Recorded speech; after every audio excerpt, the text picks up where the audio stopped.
Today we're going to start with sentences. A sentence is a group of words that makes a complete sense. It has a naming part and a doing or a telling part. Now, a naming part is the noun in the sentence. It can be a noun or a pronoun. Pronoun means he, she, they.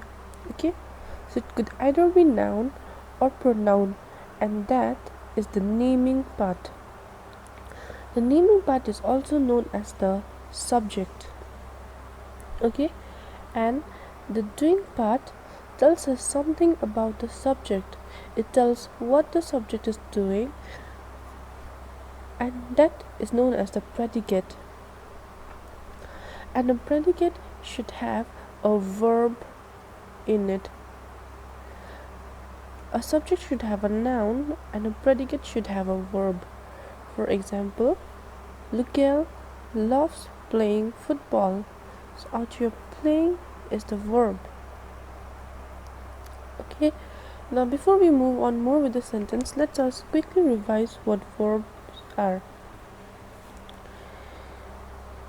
Verb, when some work is done or an object is moved, is called a verb. It shows some kind of an action. Okay, for example, Nancy picked flowers from the garden. Now picked shows some kind of work, right? Galson sings beautifully. Sings again shows some kind of a work. He's doing something. Alger kicked the ball hard. Ishani loves eating mangoes, right? So whenever some kind of work is done, that is a verb. Okay, now coming back to sentences, a sentence cannot be complete without having a noun and a verb in it. Okay, in order for a sentence to make a complete sense, it has to have noun in its naming part and verb in its doing part. A sentence always starts with a capital letter and ends with a full stop. This is a very important thing that we always need to keep in mind.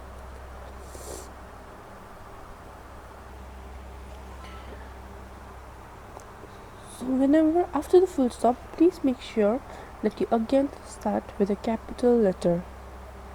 Now, the subject is the noun and the predicate is the verb. Now let's look out here. Tom was painting Aunt Polly's fence. So, now let's identify the noun and the verb out here.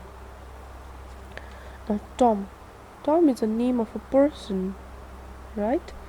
So that becomes the noun. Was painting Aunt Polly. So here we can see another noun. So a sentence can have more than one noun in it. Okay, it doesn't have to be only one noun, there can be more than one.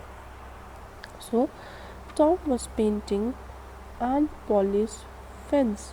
So out here, painting shows some kind of work, right? So that becomes the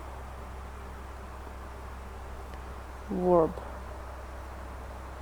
Now if you just said Tom was painting, does that make a complete sense? It doesn't, right? It just how, what was he painting, where was he painting? So there are so many questions that arises, but out here it makes complete sense. Tom was painting Aunt Polly's fence. Okay, so for a sentence to be complete, to make a complete sense, it needs to have a noun and a verb.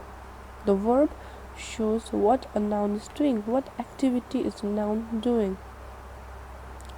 Okay, now I want you to go to your Alpha Grammar page 72. Alpha Grammar page 72 and 73, exercise 3, 4. Okay.